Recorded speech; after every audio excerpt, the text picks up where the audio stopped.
Question 8. What is the ideal body composition for CrossFit? You're going to love this. Take you and Ant as an example. Oh, that's what they actually said? Yes. Oh, interesting. I think I'll have a good crack at this. Because I think the question about body composition, Yeah. I've heard influential coaches in the sport of CrossFit talk about what the ideal level of body composition is. Wow. I know Ben Bergeron has stated many times over the years that the ideal CrossFit athlete is an 8 to 10% for males, and I think it's 14 to 16% for females. That's so interesting. But what I would say is a much more important benchmark is you got to look at, well, obviously health is important, but when we also look at the mold of a CrossFit, and again, the first question is like, what level of CrossFit do you want to compete at? Yep. When you look at the team competition at CrossFit Games, you have Varied. all shapes and sizes. You got small, you got big, you got lean, you got huge.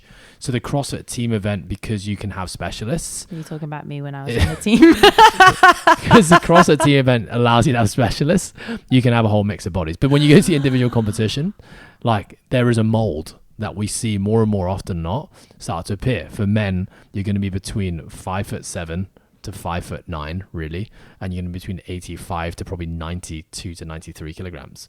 What would you say the typical female elite level CrossFit mold is? I would say height wise, I don't know feet, so I'm going to say around like 160 centimeters. And then I would say weight range, normally probably like 60 to 63 is like the average CrossFitter. So when you look at that, right? So the reason weight and height is important is because height matters because levers matter, and efficiency. the levers will dictate efficiency within movement. So for example, someone with a long torso, short legs is going to be proficient at squatting movements, and we know that sport CrossFit generally favors squatting movements. So you're going to see probably more athletes looking like that versus athletes with really long legs and really short torsos. You do have anomalies, like Laura Horvath is a great example of long legs and short torso, but she is a bit of an anomaly within the sport. Annie Thorisdottir As well. Probably two really good athletes who have body proportions that look quite different to the rest of the sport. I would say men, generally speaking, are all quite balanced. Like you look at Matt Fraser, he's pretty balanced in all his dimensions. So that's where height comes into play. And obviously you could do even further by looking at anthrometrics like arm length, leg length, torso length. But then weight is important as well because obviously like mass moves mass.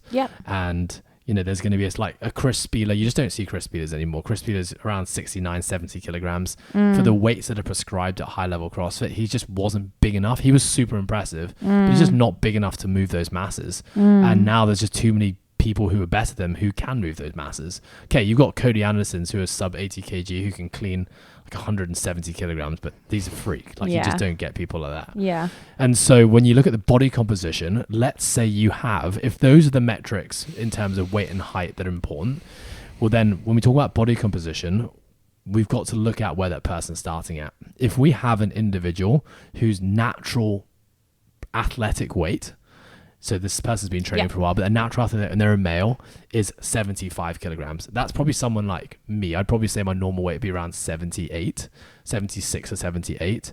For me to be able to lift the loads, I'd probably say so. I haven't been that weight since I was 14. Maybe it's not. Anyway, but when I was an infant, let's say a smaller male, right? For that person to be able to be competitive in the sport, they're going to have to put on probably in excess of 10 kilograms. Now, if someone's having to put on 10 kilograms, yes, there will be some lean muscle mass gained, but it will be at the cost, most likely, of some body composition as well. This athlete's going to have to carry a little bit more fat in order to get to that weight, unless, of course, they're a complete genetic freak and they can put on just 10 kilograms of lean muscle mass, which is unlikely. So in which case, this individual probably wouldn't be lean. Now, let's take someone like Ant, for example, because the example did say use myself, and Ant is probably his normal weight when he was playing rugby and not training all that hard was more like 90 to 93 kilograms. And so for him to be competitive in the sport, he's had to lose weight from his natural weight. So I've had to gain weight, he's had to lose weight. So for him, he's actually around like 88 kilograms right now. So probably like 5 kg under where his body actually really wants to be. And so for him, he's extremely lean because he's probably 5 kg under where his body wants to be. And for me, I'm not very lean because I'm probably 5 kilograms over where my body wants to be, to both be at around a similar weight. That's really interesting. And when you look at the sport, like look at the sport now, if you look at the CrossFit Games in 2014, which is when you competed, I believe. You compete in 2014 at games? 2016. 2016. Not even close. But when you look at athletes in 2014 to 16, or even before that, like everyone was shredded. Yeah. Like so lean, because everyone was on paleo, everyone was under eating. Knowledge on appropriate fueling and recovery for the sport of CrossFit was poor. Yeah. Now you look at the games, I mean, people are jacked, but people aren't shredded. Like there are some athletes who are still completely shredded. Like in the female division, you've got like Tia and you've got Annie, who's had a kid and still got like a bulging 8-pack. But you look at most of the other females in the sport, like they don't have visible abs. Yeah. They look athletic and they look strong, but they're not jacked like they used to be. Yeah. And I think that's also reflective of the sport. But the athletes in CrossFit are also getting heavier. Yeah. The average weight of males and females is probably like 3 to 4 kilograms heavier than they were back in the day, 10 years ago.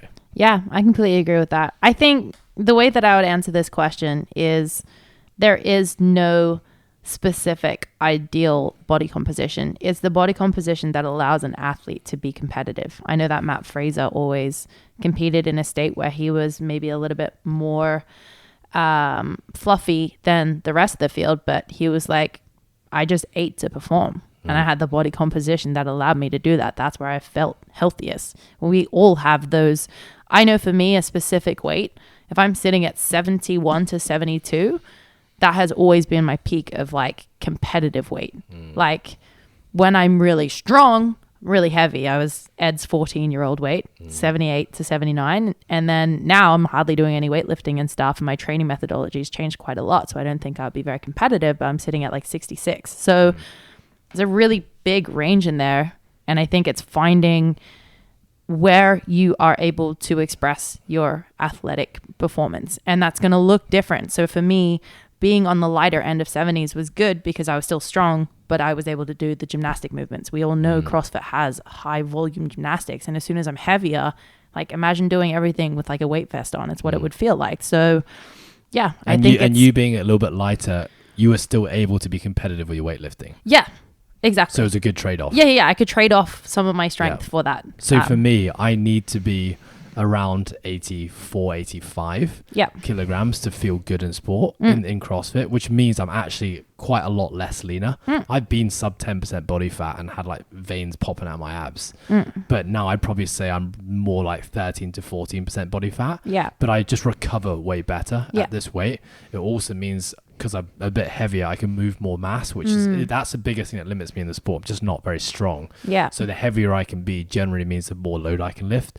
And that means I actually have to sacrifice a bit of my gymnastics by being a bit heavier. But overall, on the average like score, how can I be average at everything, it makes me better on the leaderboard. So I agree with that. I think the cool thing that I've seen in the sport is the awareness of that now, because I think that when I was coming through the sport, I was pretty lucky. Like I didn't really care what I look like, and I didn't even honestly realize I was as heavy as I was, like I didn't know all of that. But I kind of just ate, right, to feel good.